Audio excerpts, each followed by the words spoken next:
You're boring, David. I deserve more. And I'm taking the house. My name is David, and those were the exact words my wife, Eleanor, threw at me across the pristine, unscratched surface of our dining room table a week after she had blindsided me with divorce papers. I'm taking the house, she declared, as if it was already hers, as if the decade of my sweat and sacrifice meant nothing. She thought she had all the leverage, half my assets, a well-connected lawyer, and a burning desire for a new, glamorous life that didn't include boring me. She had no idea that for the past 5 years, every single month, I had been secretly making double mortgage payments on that very house. And she definitely had no idea that on the day she thought she was listing it for sale, planning to cash out on my hard work, I had just received the final paperwork stating, unequivocally, definitively, the mortgage was paid in full. And she was about to discover that the dream home she coveted was about to become the most expensive, unsellable prison of her life. The first sign that Eleanor was changing wasn't a sudden explosion, but a slow, insidious erosion. She started going to networking events after work, coming home later, dressed in clothes I didn't recognize. Her phone was glued to her hand, face down on the table. She started talking about a new circle of friends, successful, flashy people who made my quiet life as a software engineer seem dull. You wouldn't understand, David, she'd say, waving off my questions. It's a different world.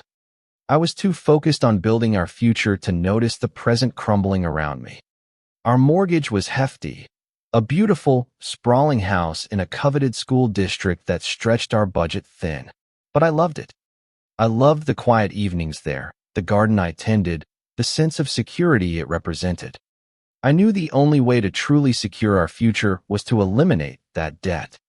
So, 5 years ago, I started making extra payments, quietly, methodically, every single month, taking every bonus, every spare penny, and throwing it at the principal.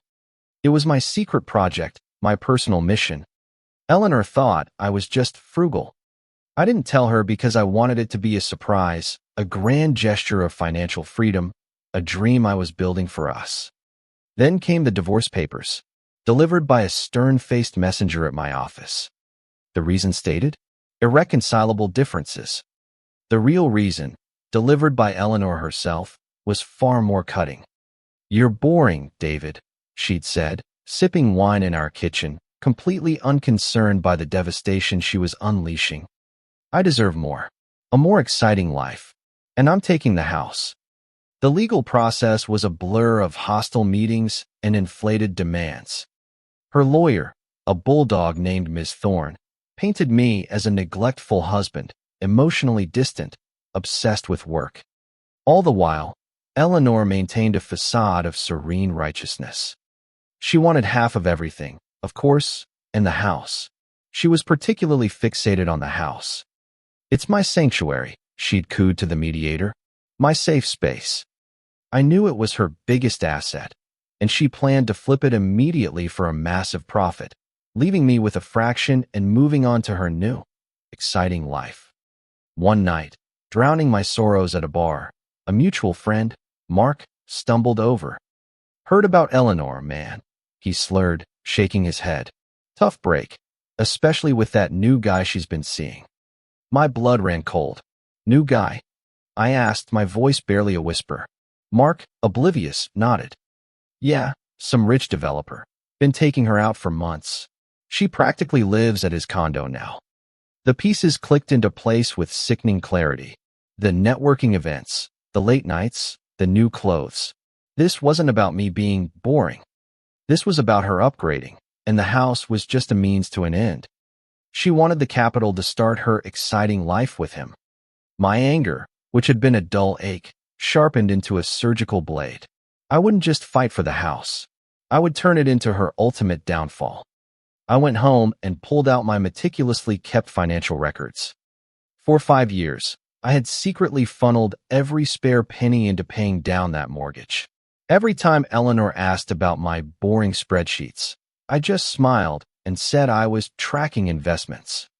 She had no idea the investment was our home, being paid off at lightning speed. I had done it all through automatic transfers, carefully documented, always a separate payment from the regular monthly deduction. The bank, a large national institution, simply processed the extra principal payments without question. And then I saw it. A single line item, exactly 3 weeks prior to the divorce papers being served. Mortgage paid in full, account closed. The final payment had been made. The house, the entire multi-million-dollar property, was mine, free and clear. I held the proof, the absolute truth, in my hands, and Eleanor had no idea. She was asking for half of the proceeds from a property she believed was still heavily leveraged. She was asking for half of nothing, legally speaking. The law states that marital assets are valued at the time of divorce filing. And at that point, the house was technically still encumbered. But the mortgage being paid off before the final settlement? That was a game changer. My lawyer, Frank, a man who had seen it all, almost fell out of his chair when I presented him with the bank statement and the account closed letter. "David," he whispered, "this changes everything. She's not just asking for a payout from a sale. She's asking for half of an asset that she believes has a massive liability that no longer exists. This isn't just winning. This is devastating." He explained the legal nuances. While the house was a marital asset, its true value, unburdened by debt, significantly altered the equitable distribution. And more importantly, her attempts to quickly sell it would expose her entire scheme. But Frank's face grew serious. "We can use this, David," he said, "but we have to be smart. If she finds out the mortgage is paid off before the final settlement, she'll shift her strategy. She'll try to get the house as an asset, not just cash from its sale. We need to let her keep digging her own grave. Let her think she's in control." He told me to keep my silence, to act exactly as I had been. Beaten, sad, agreeable. We had a secret weapon, and we were going to let her walk right into the blast zone. The next 3 months were pure theater. Eleanor, through her lawyer, pushed relentlessly for the house. She wanted it listed immediately, convinced she was getting a quick, massive payout. I, through Frank, feigned reluctance. "It's my home," I'd sigh, "but if it's what she needs to move on." We dragged our feet just enough to frustrate her, but not enough to arouse suspicion. All the while, she was gloating to anyone who would listen. "I'm selling the house," she'd say, "getting what I deserve." She had no idea she was bragging about walking into a trap of her own making. Then came the day of the final asset division meeting. Eleanor strode in, her head held high, a predatory smile on her face. She was flanked by Ms. Thorne, who looked equally smug. "My client insists on the immediate sale of the marital home," Ms. Thorne declared, "and an equitable division of the proceeds, of course." Frank, playing his part perfectly, sighed. "Very well," he said. "My client is prepared to agree, with the understanding that all outstanding debts will be settled from the proceeds." Eleanor scoffed. Of course, the mortgage, obviously. She actually winked at Ms. Thorne, as if they were sharing a private joke about my supposed naivete. She had no idea that the mortgage was a ghost, a liability that no longer existed. The papers were drawn up. She would take half the other liquid assets, and upon the sale of the house, half of the proceeds, after the mortgage was paid. She signed it with a flourish, her eyes gleaming with triumph. I signed it calmly, a tiny, almost imperceptible smirk playing on my lips. The trap was set, and she had just slammed the door shut on herself. The very next day, a for sale sign appeared on our lawn, a gleaming professional sign from a high-end realtor. She wasted no time. Open houses were scheduled. I had already moved into a small apartment, leaving the house pristine, a perfect stage for her downfall. She held elegant open houses, inviting all her new friends and the rich developer she was supposedly with. She reveled in the attention, imagining her new life, fueled by the millions she expected to pocket. But then, the first offer came in, and it wasn't for the full asking price. It was good, but slightly under. She scoffed. "They're trying to lowball us," she told the realtor. "They don't know who they're dealing with." Then came another, and another, all slightly under. And that's when the questions started from potential buyers' lawyers. "We're showing a discrepancy on the title search," one lawyer inquired. "It seems there's no outstanding mortgage on the property. Can you explain this?" Her realtor called her, confused. "Eleanor, the title search came back clean. There's no mortgage listed. Is this an error?" Eleanor, still oblivious, laughed. "Of course there's a mortgage. A big one. It's just probably some paperwork snafu. Tell them not to worry." But the questions persisted, and the offers started to dry up. Finally, a serious buyer, with an all-cash offer at her asking price, moved forward. Their lawyer, however, was methodical. He insisted on seeing proof of the mortgage, the payment history, everything. "We need to ensure a clean transfer of title," he explained. Eleanor, irritated, called the bank herself. "I need the details of my mortgage," she demanded. "I'm selling the house." The bank representative paused. "Ma'am," she said, her voice polite but firm, "our records indicate that the mortgage on that property, account number XX, was paid in full and closed 5 months ago. There is no outstanding balance." Eleanor's world stopped. "What are you talking about?" she shrieked. "That's impossible. We had a 20-year mortgage." "It appears," the representative continued, "that for the past 5 years, substantial additional principal payments were made consistently, accelerating the payoff.